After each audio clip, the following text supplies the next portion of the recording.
You give everything to everything. You know this about yourself even if you've never said it in those words. The work gets your full effort. The relationship gets your full attention. The friendship gets your full emotional availability. The errand gets your full competence. The text message gets your full thoughtfulness. The argument gets your full engagement. The stranger's opinion gets your full consideration. The minor inconvenience gets your full emotional response. Everything in your life, from the monumental to the trivial, receives the same level of investment. Your best. Your all. The same energy you'd bring to the most important moment of your life is the energy you bring to a Tuesday afternoon email from someone whose name you'll forget by Friday. And you're exhausted, not the productive exhaustion of someone who's been pouring themselves into something meaningful. The hollow exhaustion of someone who's been pouring themselves into everything, meaningful and meaningless alike, with no filter, no hierarchy, no system for determining what actually deserves the finite resource you keep spending as if it were infinite. Your energy is not infinite. This sounds obvious when stated plainly. Everyone would agree in theory. But almost nobody lives as if it were true. Almost nobody treats their energy the way they treat their money, as a limited resource that must be allocated strategically, that has an opportunity cost, that when spent on one thing is unavailable for another thing, that when wasted on something worthless is not just gone but is also absent from the place where it would have mattered. You would never hand $100 to every person who asked for it without considering whether the request was legitimate, whether you could afford it, whether the money would be better spent elsewhere. But you hand your energy, which is more valuable than money because money can be earned back and energy cannot, to every demand that presents itself without the same calculation. The boss who sends the urgent email that isn't actually urgent gets the same cortisol spike as a genuine emergency. The friend who drains you with every conversation gets the same emotional bandwidth as the friend who fills you. The social media argument about a topic that won't matter tomorrow gets the same cognitive engagement as the project that will define your year. The toxic family dynamic that has been repeating for decades and will not change, regardless of your investment, gets the same emotional labor as the relationship that is actively growing and deepening and returning what you put in. Everything gets everything. And because everything gets everything, the things that actually matter get whatever's left after the things that don't matter have consumed their share, which is usually the scraps, the dregs, the exhausted, depleted, bottom-of-the-barrel version of you that arrives at the important things after the unimportant things have taken their fill. This audiobook is about building a filter, not a wall, not a cold, detached, I don't care about anything shield that the world doesn't need more of. A filter, a system for determining what deserves your energy, what deserves some of your energy, and what deserves none of your energy. 5 chapters. Why you give everything to everything. What it's actually costing you. The energy audit that nobody does. The art of strategic withdrawal, and how to protect the things that matter by starving the things that don't. 1 hour. This one might make you uncomfortable because it's going to ask you to name the things you've been pouring energy into that aren't giving anything back, and naming them means deciding what to do about them. Let's start. Chapter 1. Why you give everything to everything, the training behind the pattern. The pattern of equal energy distribution isn't random, and it isn't a personality quirk. It's trained. You are taught, explicitly or implicitly, that giving less than your full effort to anything is a moral failure. That half effort is laziness. That selective engagement is selfishness. That the measure of a good person is someone who shows up fully for every demand, every request, every obligation, every expectation, regardless of whether the demand is worthy of the response. The training came from multiple sources that reinforced each other until the pattern became automatic. School taught you that every assignment deserved your best work, not just the important assignments. Every assignment. The worksheet that taught nothing and measured nothing and existed as busy work received the same grade pressure as the project that actually developed a skill. The teacher who said, "Everything you submit should reflect your best effort," wasn't teaching quality. They were teaching indiscriminate investment, the inability to distinguish between what matters and what doesn't, the belief that giving your best to something worthless is the same as giving your best to something meaningful. Work amplified the training with a new layer of reinforcement that made the pattern even harder to recognize and even harder to question. The corporate environment rewards the person who says yes to everything. The employee who treats every task as a top priority, who responds to every email within minutes regardless of the email's actual importance, who attends every meeting with full engagement regardless of whether the meeting has a purpose or whether their presence changes anything about the meeting's outcome, who takes on every additional responsibility without evaluating whether the responsibility aligns with their actual role or advances their actual career. Is the employee who gets praised for being dedicated, committed, a real team player. The praise feels good. The praise confirms the training. The praise says you're doing it right. Giving everything to everything is correct. The system approves. Meanwhile, the employee who triages, who says this meeting doesn't need me and I'll use the time on the project that does, who lets the non-urgent email wait until the important work is done, who redirects the low-value task to focus on the high-value project, who protects their cognitive prime time for the work that produces actual results rather than the work that produces the appearance of busyness, is the employee who gets labeled as difficult, uncooperative, not a team player, not dedicated enough. The labels are social punishments, and they work because the training installed the sensitivity to exactly these labels. Being labeled as someone who doesn't give everything to everything feels like being labeled as a bad person. And the label is applied precisely when the person is being most strategic, most intelligent, most effective with their finite resource. The workplace doesn't reward effectiveness. It rewards availability. And availability, unlimited and indiscriminate, is the performance version of energy allocation that the work environment demands. After years of this conditioning, the pattern becomes identity in the same way the strong one role from the earlier audiobook became identity. You don't just give everything to everything at work because the workplace demands it. You give everything to everything everywhere. In relationships, in family obligations, in social commitments, in emotional responses.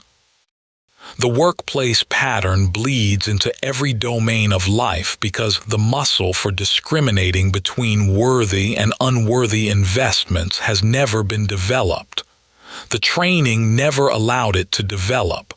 The training punished every attempt to develop it, and without that muscle, every demand receives the same response. Full investment, maximum energy.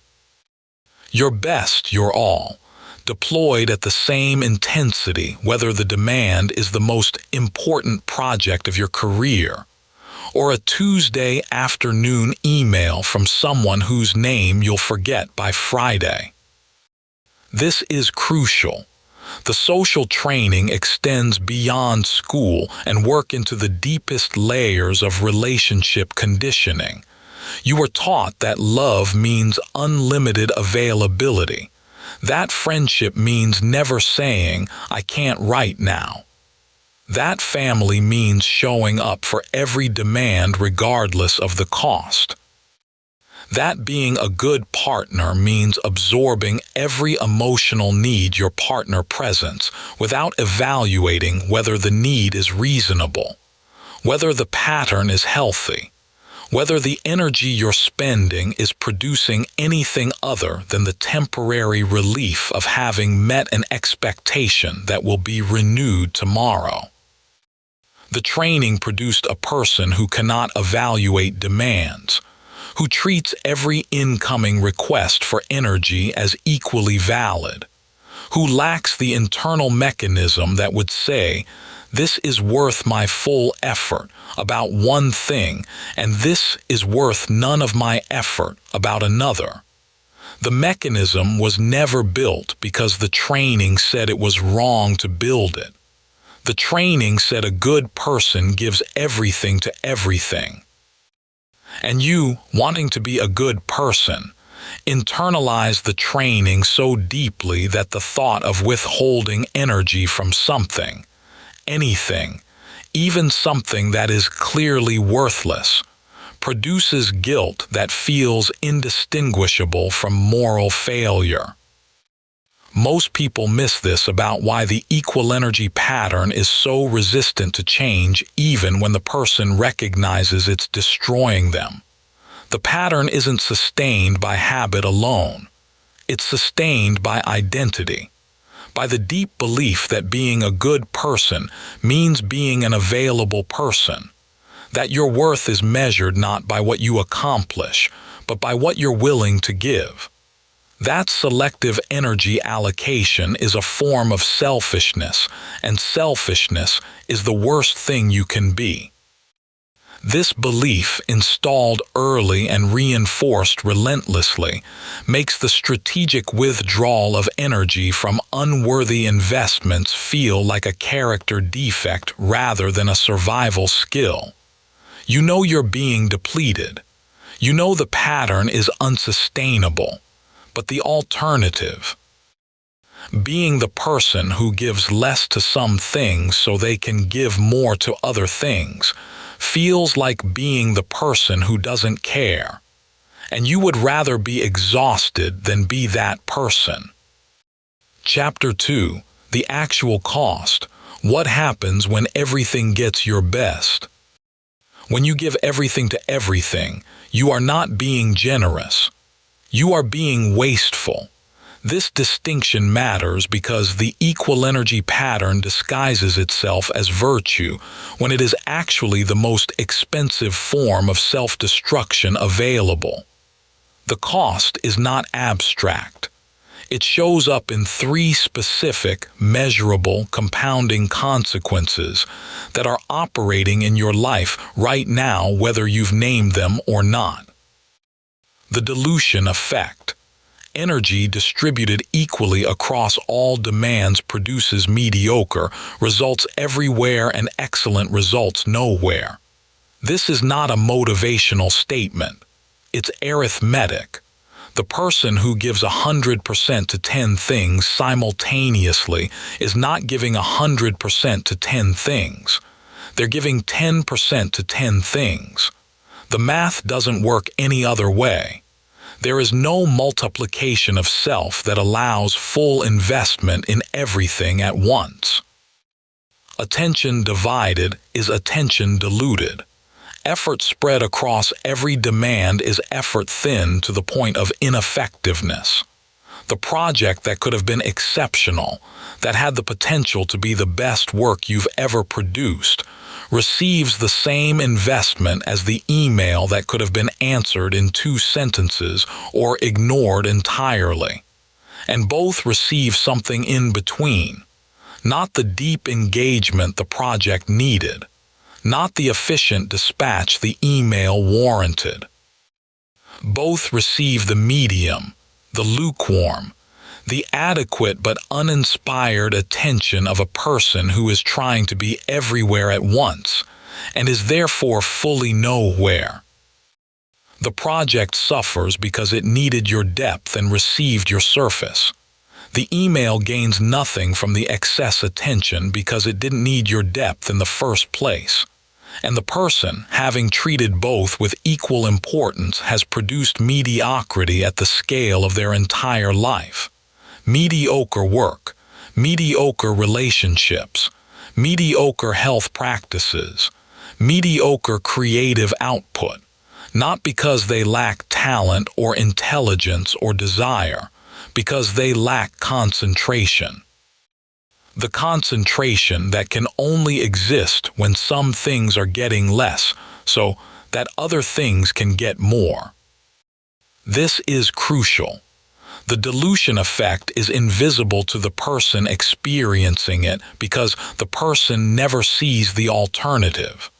They've never experienced what happens when they give their full cognitive capacity, their full creative energy, their full emotional bandwidth, their undivided attention to a single important thing, without the interference of the 20 unimportant things that have been consuming bandwidth in the background. They don't know what their focused energy could produce because their energy has never been focused. It's been distributed, equally, democratically, wastefully. The exceptional work they could produce, the deep connection they could build, the creative breakthrough they could achieve, the physical transformation they could accomplish. None of it has ever had the chance to emerge because the space it needed, the concentrated energy it required, was occupied by obligations, demands, expectations, and responses that contributed nothing meaningful but consumed everything available. The person who wonders why they can't seem to produce anything exceptional despite working harder than everyone around them is usually not working on the wrong things. They're working on too many things. The energy that would produce one exceptional result is being divided into 10 adequate results, and adequate, spread across 10 outputs, is invisible. Nobody notices adequate. Nobody remembers adequate. And the person who produces adequate everywhere while being capable of exceptional somewhere has traded their potential for the appearance of comprehensive effort that the training from Chapter 1 taught them to value above all else. The priority inversion. When everything gets equal energy, the urgent displaces the important every single time without exception. This is not a tendency. It's a law. Because urgency and importance operate on fundamentally different communication channels, and urgency's channel is louder by orders of magnitude. The urgent email arrives with a notification, a sound, a vibration, a red badge, a subject line designed to trigger anxiety, and the implicit social pressure of someone waiting for a response. The urgent email screams. The important project sits silently on your desk, asking nothing, demanding nothing, making no noise, triggering no notification. The urgent email receives an immediate response because the anxiety of leaving it unanswered is acute and present and biochemically real. The cortisol is flowing, the attention is captured, The response is drafted, revised, sent. 20 minutes consumed. The important project continues to sit, silently, patiently, losing another 20 minutes of the day's best cognitive energy to something that will matter to no one in a week. The friend who creates drama receives an immediate emotional investment. The call comes in. The text arrives. The crisis is presented with the urgency that drama always carries. Something happened. Something terrible. Something that requires your full emotional engagement right now. And you provide it. Because you've been trained to respond to urgency with engagement, and the drama is urgent even if it isn't important, and the distinction between urgent and important has never been part of your operating system. Meanwhile, the friend who is quietly building something beautiful, who could genuinely use your encouragement, your perspective, your support, receives the leftover attention after the drama has consumed its share. Which is the scraps? Which is what the important friend has been receiving for years? And one day you wonder why the deep friendship has grown distant while the dramatic one remains consuming. The answer is in the energy allocation. You've been feeding the wrong one. The toxic family member who manufactures crises gets the full therapeutic response because family crises feel mandatory and the guilt of not responding feels catastrophic. The healthy relationship that needs steady, consistent, unglamorous investment, the relationship that would grow and deepen and become the most meaningful connection of your life if it received what it deserved, gets the residual energy after the family crisis has been managed. Again, for the 100th time. And the family crisis will be manufactured again next month because the dynamic is structural, and your response is part of the structure, and the energy you invest in the crisis doesn't resolve the crisis. It sustains the system that produces the crisis. Most people miss this about why the priority inversion is so difficult to reverse once it's established. The inversion creates its own momentum through a devastating secondary effect. The important things that have been chronically neglected begin to deteriorate. The relationship that wasn't watered with consistent attention starts showing stress. The creative project that wasn't fed with regular energy starts losing its vitality. The health practice that was repeatedly deprioritized in favor of someone else's emergency starts producing consequences that can no longer be ignored. And the deterioration of the important things creates new urgencies. The neglected relationship is now in crisis and requires emergency attention. The abandoned project now has a deadline and requires panicked effort. The health issue that could have been prevented now requires medical intervention. The neglect of the important has transformed it into the urgent, which means it now competes for energy with all the other urgent things that displaced it in the first place. The cycle compounds. The person who couldn't prioritize the important when it was quiet and patient certainly cannot prioritize it now that it's screaming alongside everything else that has been screaming all along. The identity erosion. When you give everything to everything, you slowly lose the sense of what matters to you specifically. Your values become invisible because they're never given preferential treatment. Your priorities are theoretical because they're never enacted. Your sense of self, which depends on the consistent allocation of resources toward things you've decided matter, erodes because you've never actually decided what matters. You've simply responded to whatever was loudest. And a life organized around responding to whatever is loudest is a life organized by other people's priorities, other people's emergencies, other people's needs, other people's expectations.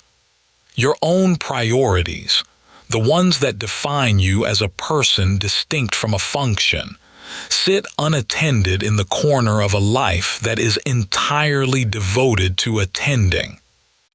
Chapter 3. The Energy Audit, naming what deserves and what doesn't. The filter starts with naming, not deciding, not acting, naming. An honest inventory of where your energy currently goes and what, if anything, it comes back with. This is the energy audit. And the audit is uncomfortable because it requires you to look at the investments you've been making and evaluate them with the same objectivity you'd bring to a financial audit of a failing business. The business has been spending money everywhere and making a profit nowhere. The audit identifies where the money is going and what it's producing. The energy audit does the same thing. The return on energy assessment. Take the major categories of energy expenditure in your life and lay them out as if they were entries in a financial ledger. Work tasks, relationships, family obligations, social commitments, digital consumption, emotional responses, physical maintenance. Creative projects. Each category contains multiple line items. Each line item consumes energy. Each line item consumes a specific amount of energy that you could estimate if you paid attention to the depletion each one produces. And each line item produces some return on that investment, positive, neutral, or negative. The positive return investments are the line items that give back more than they take, or that give back in honest proportion to what they take. The work project that develops your skills, advances your career, and produces the satisfaction of having built something real with your capacity. The relationship that fills you as much as you fill it, where the conversations leave you with more energy than you had before, where the reciprocity is genuine rather than performed. The creative practice that produces meaning and purpose, and the specific joy of making something that didn't exist before you made it. The health habit that returns energy, clarity, physical capacity, and the confidence of a body that is being maintained rather than depleted. These investments are functioning. They deserve your energy. And they almost certainly deserve more of it than they're currently receiving because the energy they need has been redirected by the equal distribution pattern toward investments that produce nothing. The neutral return investments are the line items that consume energy without producing a meaningful return in either direction. The meeting that neither advances your work nor damages it, but that costs 90 minutes of your most productive cognitive hours. The social obligation that neither energizes you nor drains you, but that consumes a Saturday afternoon that could have been invested in the creative project or the deep rest your body needs. The task that exists because it has always existed, because it was on the list before you arrived, and nobody has questioned whether it needs to continue. And that consumes its allocation of energy every week without producing any outcome. Anyone would notice if it stopped. The acquaintance relationship that is maintained through periodic contact that neither of you particularly enjoys, but that neither of you has the initiative to let lapse. Neutral investments are the most insidious category because they don't hurt enough to trigger a response. A negative investment produces visible damage, visible resentment, visible depletion. The negative investment is painful enough that eventually even the most giving person begins to question whether it deserves continued funding. But the neutral investment doesn't hurt. It just consumes, steadily, quietly, unremarkably, taking energy that could be directed elsewhere without producing any obvious reason to redirect it. Nobody quits a neutral investment because nobody can articulate what's wrong with it. It's fine. It's just fine. And fine, accumulated across dozens of neutral investments, each consuming their small allocation of energy, produces a massive drain that nobody can point to because no single investment is the problem. The aggregate is the problem. The accumulation of fine is the slow leak in the pipe that never produces a dramatic flood, but that, over months and years, wastes more water than the dramatic burst ever could have. The negative return investments are the line items that take more than they give, that produce less than zero, that leave you depleted, diminished, agitated, or destabilized after every engagement, and that have been leaving you that way for long enough that the pattern is undeniable to anyone who looks at it honestly. The relationship that drains you every time you interact and has been draining you for years and shows no sign of changing because the dynamic is structural rather than situational. You've tried to change it. You've tried to set boundaries within it. You've tried to discuss the imbalance. The dynamic persists because the other person either can't or won't change their side of the equation, and the relationship's fundamental architecture requires your depletion for its continued operation. The work task that consumes your best hours, your peak cognitive energy, the morning window where your brain is sharpest and your creativity is most available, and produces nothing that advances your career, develops your skills, serves your purpose, or creates anything you'd be proud of. The task exists because someone assigned it and nobody questioned the assignment, and your training from Chapter 1 made you treat it with the same commitment you'd bring to the most important work of your life. The social media engagement pattern that steals 45 minutes of cognitive prime time every morning and returns nothing but comparison, anxiety, outrage, and the residual agitation that colors the first 3 hours of the day. Not metaphorically colors them, neurochemically colors them. The cortisol and inflammation responses triggered by the scroll are still measurably elevated hours after the phone is put down. The family obligation that you fulfill out of guilt rather than love, and that produces resentment rather than connection every single time you fulfill it. The argument you keep having with the person whose mind will never change about the topic that will never be resolved, because the argument isn't actually about the topic. It's about a dynamic that has been operating for years, and that will continue operating regardless of the energy you invest, because the other person has no interest in resolving it. They have interest in having it, repeatedly, and your participation is the fuel. This is crucial. The negative return investments are not just failing to produce a positive return. They're actively stealing from the positive return investments. This is the hidden cost that makes negative investments so much more damaging than their individual depletion suggests. Every hour spent in the draining relationship is an hour unavailable for the filling one.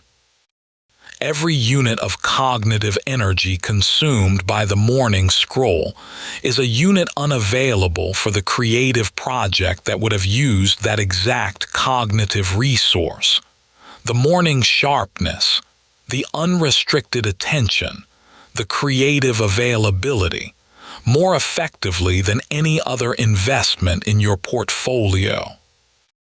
Every emotional response given to the manufactured crisis, the drama call, the family guilt trip, the social media outrage, is an emotional response stolen from the genuine connection that needed it, the partner who deserved your emotional presence, the child who deserved your patience, the friend who deserved your depth.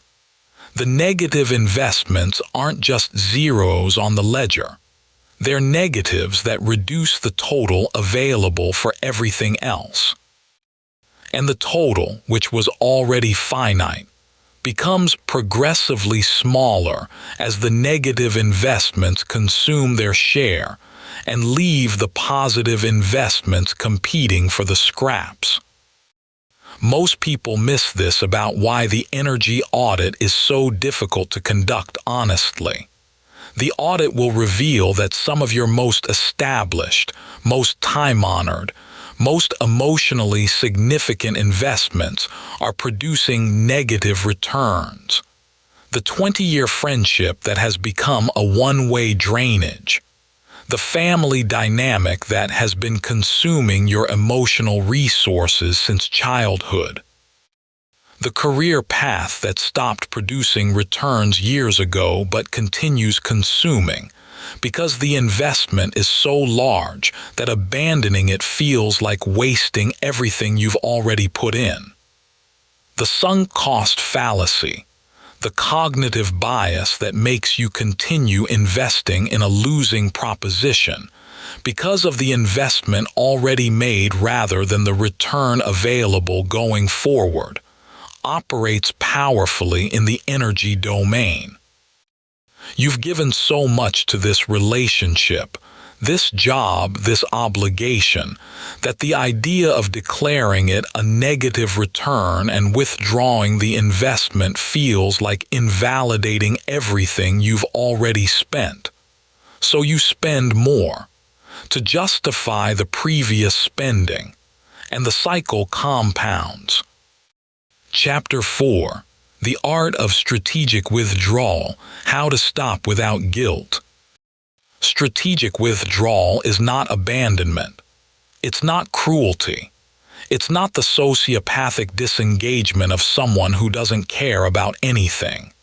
It's the conscious, deliberate, values-driven decision to reduce or eliminate your energy investment in things that are producing negative or neutral returns, so that energy can be redirected to the things that produce positive returns.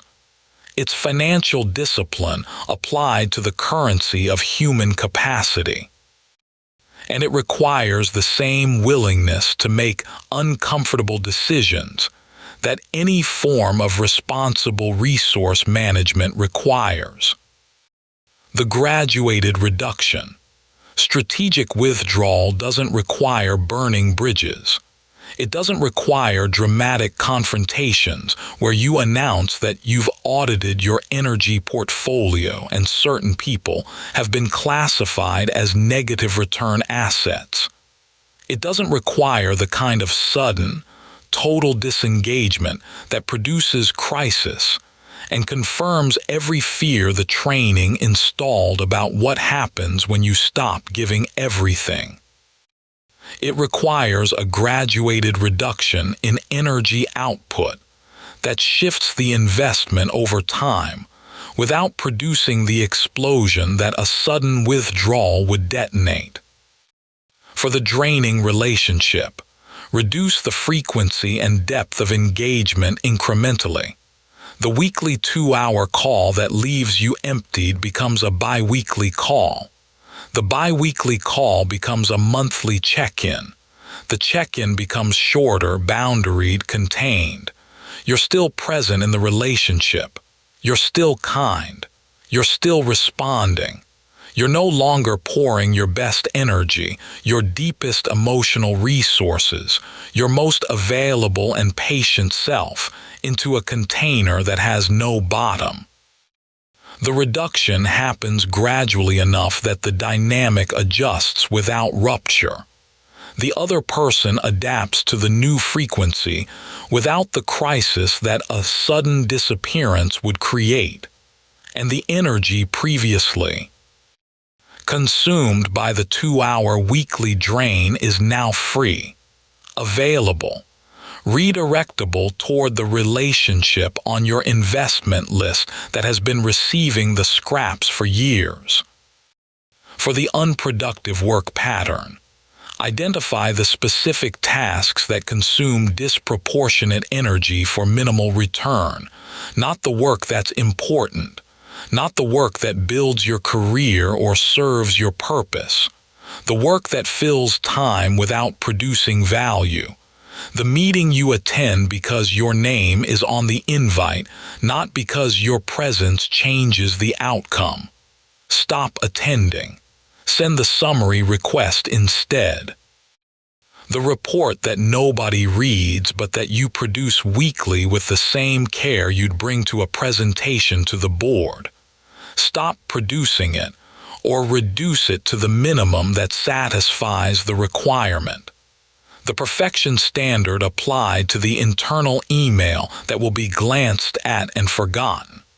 Reduce the standard to match the email's actual importance, rather than the equal importance standard that the training installed. Each reduction, individually, frees a small amount of energy. The meeting saved 90 minutes. The simplified report saved an hour. The efficient email saved 15 minutes of agonizing over word choice for an audience that will spend 4 seconds reading it. But the accumulation of dozens of small reductions across the landscape of your working life produces something significant. Not a small reservoir, a substantial one. Hours per week of freed cognitive energy that can be consolidated and directed toward the work that actually matters, the work that builds something, the work you'd point to at the end of the year as evidence that your time was invested rather than spent. For the emotional response pattern, this is the hardest withdrawal because emotional responses feel involuntary. They feel like weather, something that happens to you rather than something you participate in. The anger at the news story feels like the anger arrived uninvited and occupied your body without asking permission. The frustration at the slow driver feels automatic, reflexive, beyond your control. The indignation at the social media comment feels righteous, justified, necessary. The anxiety about the outcome you can't influence feels like the only rational response to an uncertain world. Each of these emotional responses consumes energy, not metaphorical energy, measurable, physiological, finite energy. The cortisol spike triggered by the outrage increases heart rate, elevates blood pressure, and diverts blood flow from the prefrontal cortex, where your best thinking happens, to the limbic system, where your reactive processing occurs. The cognitive bandwidth devoted to processing the emotion, constructing the response you'll never send, rehearsing the argument you'll never have, and revisiting the incident hours after it occurred is bandwidth that has been entirely consumed by a stimulus that will matter to no one, including you, by tomorrow morning. The emotional response pattern is the single largest source of wasted energy in most people's lives, because it operates continuously, automatically, and without the kind of conscious evaluation that would reveal how catastrophically little return the investment produces. A person who tracked their emotional responses for a week, noting each one, the trigger, the duration, the energy consumed, and the result produced, would discover that the vast majority of their emotional energy is being spent on stimuli that produce zero change in the world and zero benefit to the person. The news story you were outraged about changed nothing because of your outrage. The slow driver arrived at their destination at the same time regardless of your frustration. The social media commenter didn't reconsider their position because of your brilliant rebuttal. The anxious rehearsal of the future scenario didn't prevent or improve the scenario. Every one of these responses burned fuel, real fuel. Fuel your body manufactured using calories and nutrients and recovery time. Fuel that is now unavailable for the creative work, the deep conversation, the meaningful project, the patient parenting, the present relationship, the focused health practice. The fuel was burned. The return was nothing. This is crucial. Strategic withdrawal from emotional investments in things that don't matter is not emotional suppression. It is not the performance architecture from the earlier audiobooks where you push the feelings down and pretend they don't exist, and the suppressed feelings accumulate in your body and eventually produce the symptoms described in the previous scripts. This is different. This is evaluation. This is the moment between the stimulus and the response, the moment that Viktor Frankl identified as the space where human freedom lives, where you ask a simple question: does this deserve my energy? And you answer honestly, not reactively, not with the automatic outrage the stimulus was designed to trigger. Honestly. Based on whether your energy investment will produce any change, any improvement, any benefit, any return whatsoever. The answer, for most of the stimuli that trigger your strongest emotional responses, is no. The news story you can't change. The stranger's opinion you'll never influence, and that has no impact on your life regardless. The traffic you can't control, and that won't arrive at its destination any faster because you spent the commute in a cortisol bath. The past event you can't undo, and that replaying for the 50th time will not retroactively improve. The hypothetical future you can't prevent or improve by worrying about it now because worry is not action and the energy consumed by worry is energy stolen from the action that might actually address the concern.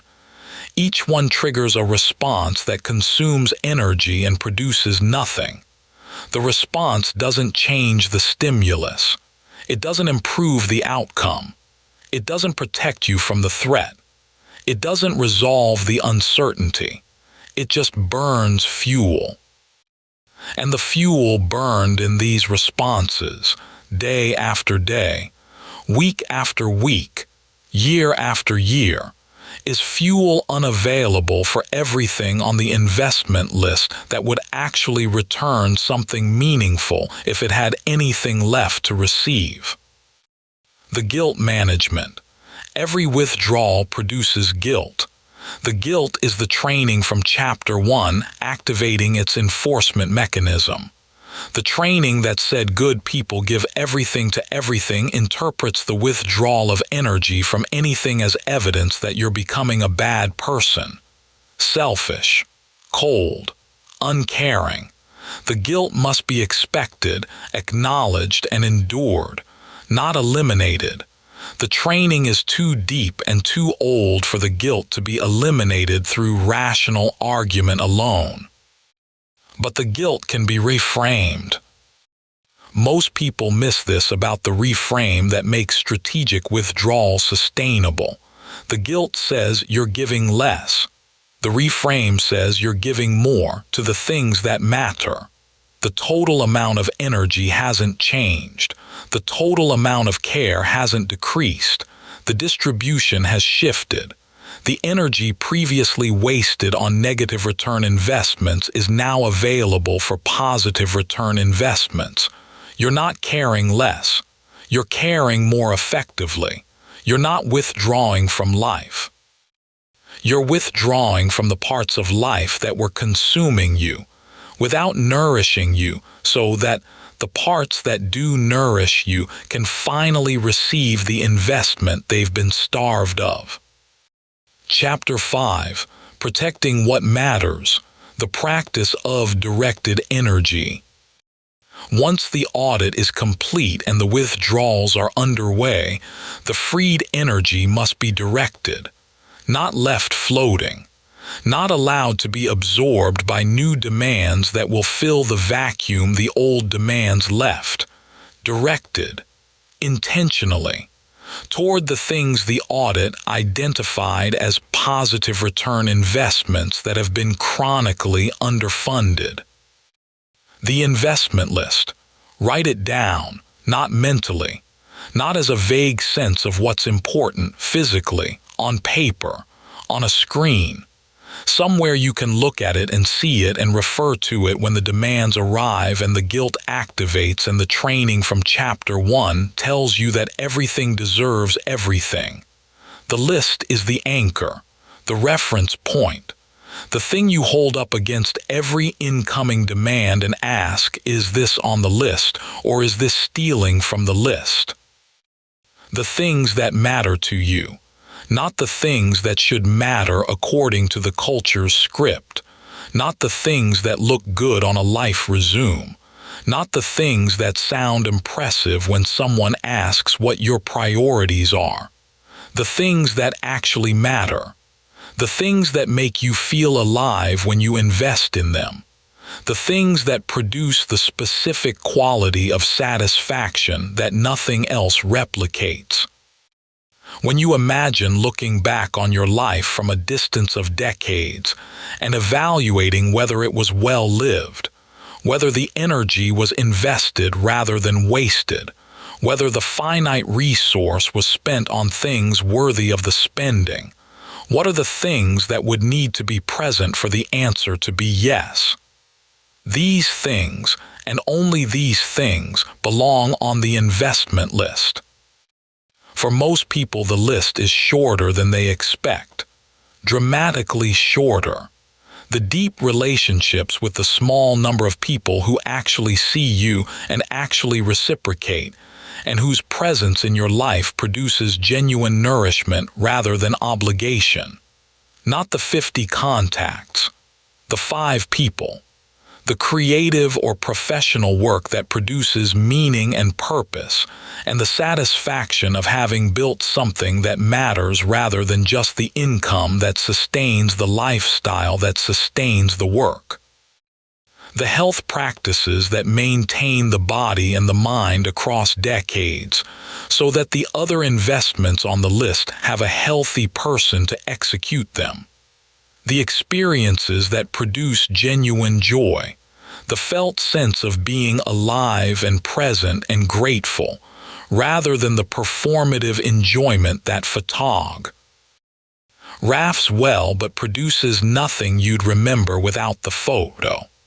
The personal growth that develops you into someone you genuinely respect when you look in the mirror, someone whose character and capacity and wisdom are increasing, rather than someone the external world approves of based on metrics you didn't choose.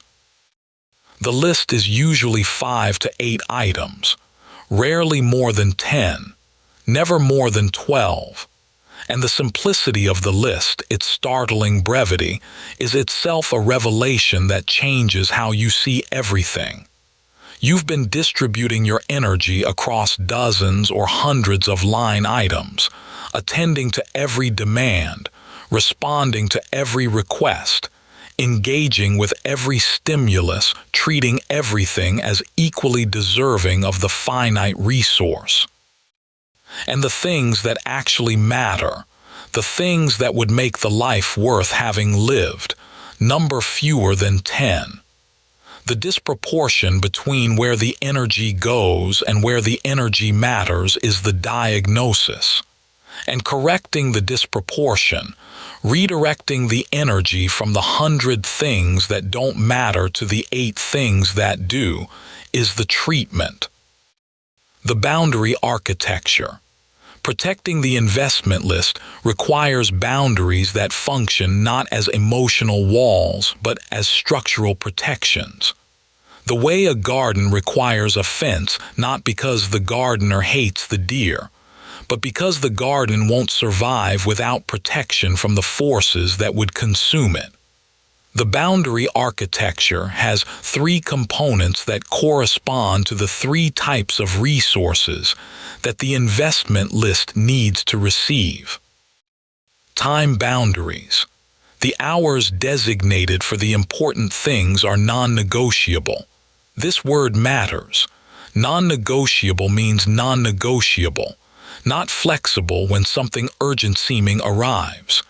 Not available for reallocation when the boss sends the email that feels like an emergency but will be forgotten by Thursday.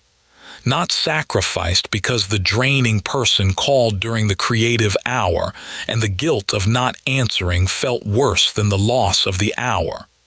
The creative hour is the creative hour. The exercise time is the exercise time.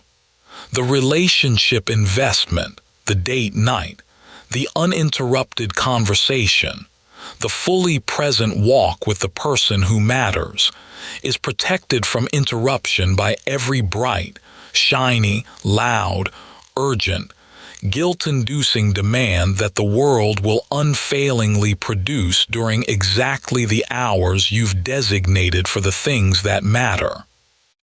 Time boundaries are the most basic form of energy protection and the most frequently violated because the urgent but unimportant is specifically designed, whether by technology or by the people who benefit from your availability, to present itself as an emergency that justifies breaking any boundary. The notification, the call, the text marked urgent, the meeting scheduled over your protected time because someone else's priority was louder than yours. Each violation is small. Each violation is forgiven.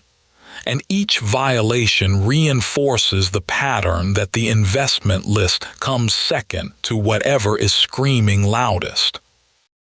Attention boundaries. The cognitive resources dedicated to the important things are protected from the attention thieves that would fragment them into uselessness. The phone in another room during deep work, so the notifications can't interrupt the cognitive state that took 20 minutes to build and will take 20 minutes to rebuild after the interruption. The social media apps logged out during the working hours, so the impulsive check that steals 15 minutes of focused attention requires enough friction to trigger the conscious evaluation of whether the check is worth the cost. The email closed during the creative session, so the inbox's manufactured urgency can't hijack the creative availability that the investment list needs to receive. Emotional boundaries. The emotional energy reserved for the people and the experiences that matter is protected from the demands that would drain it before it reaches its intended destination. The drama you choose not to engage with, not because you don't care, but because caring about everything means caring about nothing with any depth.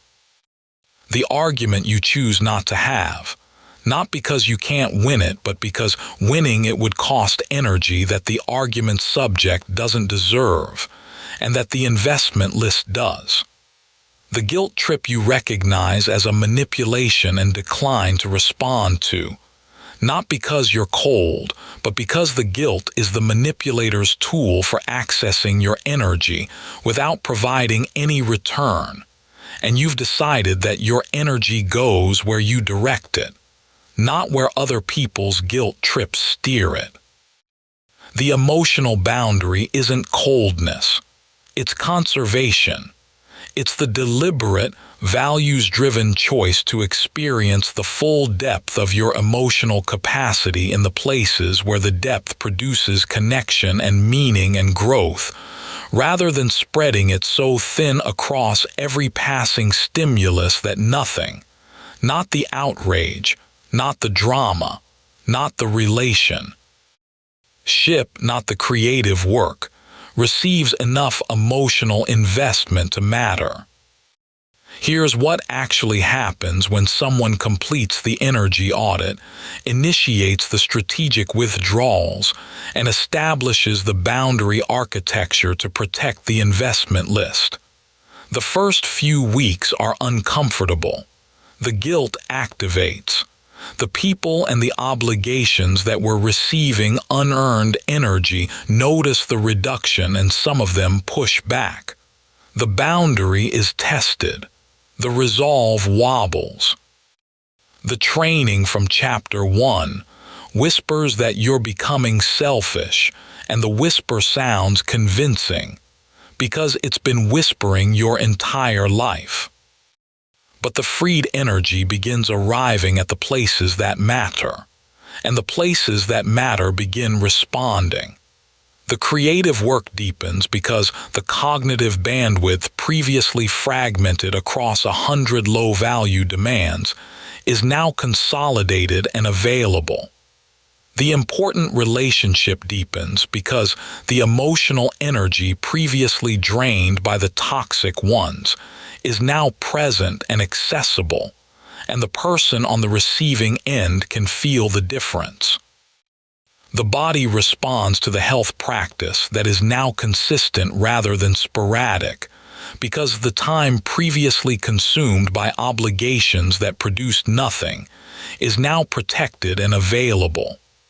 The investment list begins to produce returns that the diluted, fragmented, everything gets everything approach never could. And the returns, experienced directly and undeniably, provide evidence that the withdrawal was not selfishness. It was the prerequisite for every meaningful thing that follows. Closing thoughts, the finite resource.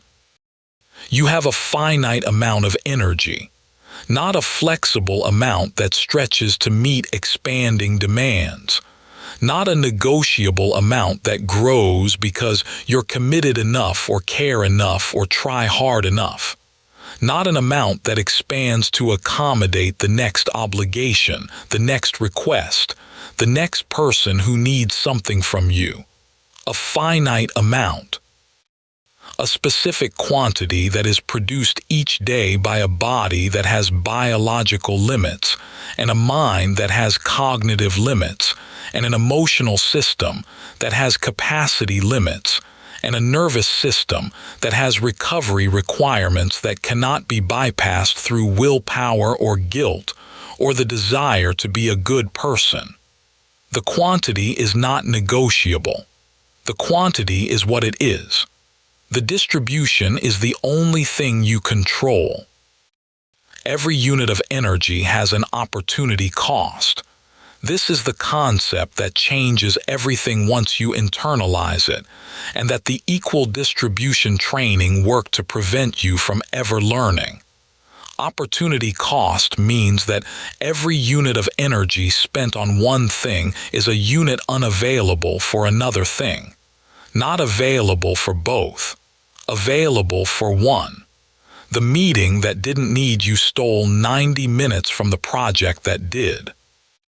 The argument that changed nobody's mind stole the emotional bandwidth that the conversation with your partner would have used to deepen a connection that matters more than any argument about any topic with any stranger ever could. The morning scroll that produced nothing but cortisol and comparison stole the cognitive clarity from the first 2 hours of work, the hours where the creative capacity is highest and the output quality is at its peak. The energy didn't disappear into a void. It was spent. Deliberately, even if not consciously, on something that gave nothing in return while the things that would have given everything sat unfunded. The people in your life who drain you without reciprocating are not entitled to your energy because the relationship has history. History is not equity. History is not a valid argument for continuing to invest in something that produces negative returns. History is a reason to evaluate honestly, with the full weight of the accumulated data, whether the investment is producing anything that justifies its continuation.